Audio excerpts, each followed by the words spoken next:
Salut à tous, c'est Pang Nashino, bienvenue sur cette vidéo qui aujourd'hui va parler résolution de problèmes.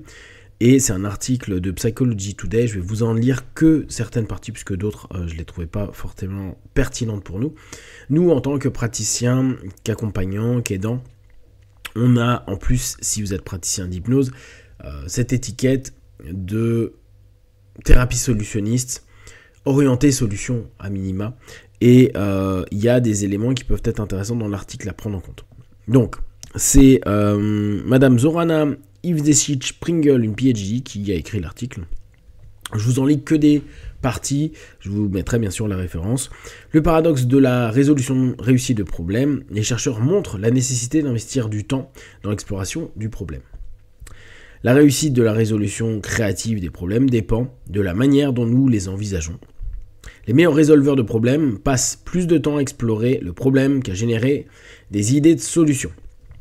C'est ça qui est intéressant, et je pense que la plupart d'entre vous en tant que praticiens, c'est ce qui vous permet d'aider le mieux possible vos partenaires, consultants en session. Pourquoi ? Parce que plus vous allez comprendre le problème, et parfois la difficulté pour celui qui vient en séance, c'est de clairement définir le problème. Au départ, il va nous parler de quelque chose de générique qui le dérange, mais c'est pas même lui clairement défini sémantiquement, émotionnellement, intellectuellement, physiquement, systémiquement. Et toutes ces composantes vont être très importantes pour nous afin de l'accompagner le mieux possible. Bon, toute la première partie, elle nous papote de la créativité et tout plein de choses comme ça. On s'en fout. C'est très bien, je vous laisserai le truc, mais c'est pas ce qui nous intéresse aujourd'hui. Dans une étude classique, des psychologues, dont je pourrais pas vous dire les noms, ont installé un atelier d'art dans leur labo à l'université de Chicago, ont invité des étudiants en art à créer des natures mortes. Les chercheurs ont mis à disposition plus de 30 objets parmi lesquels les artistes pouvaient choisir et ont observé pendant qu'ils les sélectionnaient, les disposaient et travaillaient sur le dessin. Certains artistes passaient plus de temps que d'autres à saisir des objets, à en palper, le poids, la texture, à essayer de la manipuler, etc.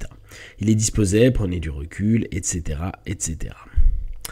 Ils passaient du temps à jouer avec les éléments de la nature morte. D'autres artistes passaient moins de temps avec des objets et se mettaient rapidement au travail. Après avoir examiné les dessins terminés, les chercheurs ont constaté que les artistes les plus exploratoires dans leur processus de création étaient jugés par des artistes et des critiques d'art reconnus comme ayant produit des œuvres plus originales et attrayantes. Ces artistes ont exploré les possibilités de leur nature morte et ont attendu d'avoir exploré en profondeur différents sujets et leurs agencements pour prendre une décision finale. Ça, je trouve que c'est hyper intéressant pour nous. Parce qu'effectivement, dans la création de la cartographie de la problématique de notre partenaire, de notre consultant, il est toujours hyper important d'avoir un maximum d'éléments. Alors bien sûr, la complexité d'une cartographie, c'est de ne pas se faire embarquer dans un ensemble d'éléments qui ne sera plus le centre de l'objectif de session. Néanmoins, plus on aura des éléments d'information qu'on pourra amener, donc c'est pour ça que notre questionnement est particulièrement important, plus on va se rendre compte qu'on aura des suggestions pertinentes et puis surtout une possibilité de le faire rebondir sur pas mal d'éléments pendant les sessions d'hypnose, on va dire, purement ritualisées. Le problème fondamental créer une nature morte était déjà posé, mais il masquait de nombreux problèmes spécifiques potentiels. Les élèves construisaient leurs propres problèmes que pourrait être cette nature morte en explorant différentes combinaisons d'objets et leurs différentes manières de les assembler. Chacune des compositions qu'elles essayaient était un problème construit, littéralement construit, dans le cas précis. Il s'avère que le temps consacré à l'exploration pour créer une nouvelle entreprise est tout aussi fructueux. Des chercheurs de la Wharton School de Pennsylvanie ont examiné les trajectoires des startups dans lesquelles les informations détaillées étaient disponibles dans une base de données de plus de 1,2 million d'entreprises. Ils se sont intéressés à ce qui pouvait prédire le développement d'une entreprise. L'analyse du calendrier des publications, des offres d'emploi, etc., etc. Les chercheurs ont ainsi pu analyser 38 217 entreprises et 6,3 millions d'emplois. Résultat, a montré que la mise à l'échec précoce était liée à l'échec de l'entreprise. Par rapport à celles qui ont évolué après 2 ans, après leur création, Les entreprises qui ont commencé à évoluer au cours des 6 à 12 premiers mois avaient 20 à 40% plus de chances de faire faillite.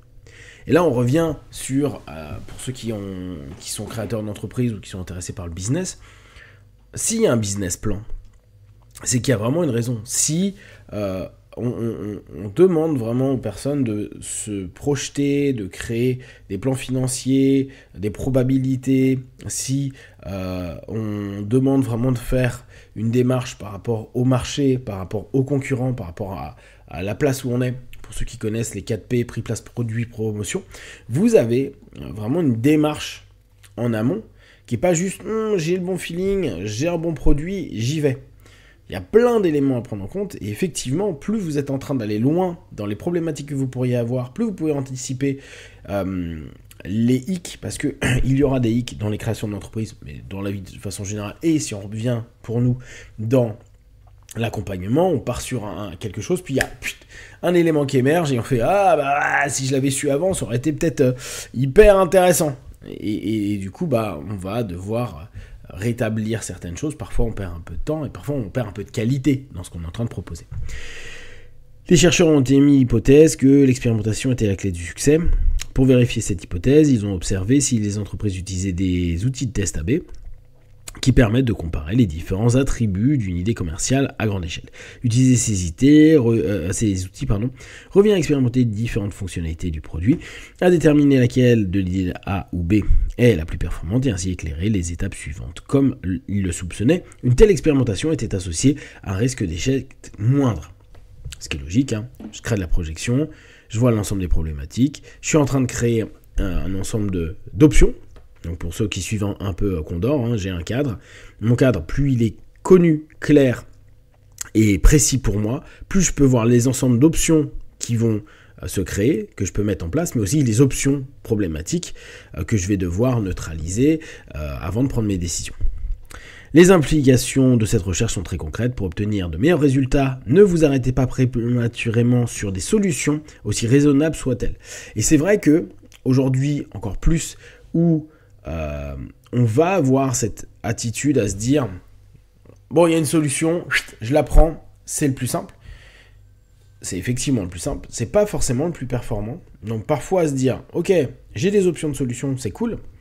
Regardons quelques minutes, quelques heures, quelques jours, quelques semaines, en fonction de ce que c'est. Si je peux pas avoir d'autres éléments, plus de data, pour justement créer peut-être des variables que je n'avais pas pris en compte dans ma solution. Du coup, on sera plus performant, ça se trouve, ça sera la même solution, mais qu'on va orienter de façon beaucoup plus performative, et en tout cas qui nous apportera un meilleur bénéfice. Et en l'occurrence, quand je dis nous, c'est surtout nos consultants et nos partenaires qui vont pouvoir vivre une meilleure séance, avoir des feedbacks qui sont plus intéressants pour vous. Explorez plutôt comment aborder votre problème. La forme exacte de cette approche dépendra de la nature de votre travail. Parfois, l'expérimentation peut prendre la forme d'agencement d'objets, comme chez les artistes, d'autres, elle peut prendre la forme de tests, comparant, etc. Ou encore, elle peut prendre une forme différente, spécifique à votre activité. Voilà. Je trouve que c'est un article qui est intéressant et qui nous... justement, ce qui est assez amusant, c'est qu'on parle de thérapie brève, et ensuite on dit thérapie orientée solution, et on se dit, s'il y a une solution, ça va être bref. Sauf qu'on peut avoir la solution, et là on revient sur la fameuse phrase que je vous ai déjà dit sur des centaines de vidéos, que Bandler aimait bien dire, pourquoi se prendre la tête à savoir pourquoi, vaut mieux savoir comment. Donc je suis solutionniste. Et l'exemple donné, pourquoi je me prendrais la tête à savoir ce qui a posé problème et qui a crevé mon pneu, plutôt que de savoir changer mon pneu. Mais l'un et l'autre, pourquoi et comment, sont importants. Et aller trop vite sur, je vais essayer de changer le pneu, je le change, mais qu'en fait, je me suis pas rendu compte que c'est un propre, carlingue de voiture qui abîme mon pneu et qui recrève mon pneu 10 bornes plus tard, fait que mon comment aurait été moins effectif que si je m'étais dit, oui, c'est à cause de ça, problème, je le retire, et maintenant, maintenant que je sais faire comment, solution, je vais avoir une solution qui va se maintenir, et pas simplement qui risque de se distordre ou poser problème. D'où l'important du pourquoi et du comment, nous, de façon générale, dans la communication et dans l'accompagnement, de façon générale. Si vous avez des questions à dire, vous les partagez sur Facebook, YouTube, j'y répondrai le plus rapidement possible, comme d'habitude, de tout ce que je propose, ne prenez que ce qui est bon et juste pour vous tester, observer, analyser et conclure. Ciao.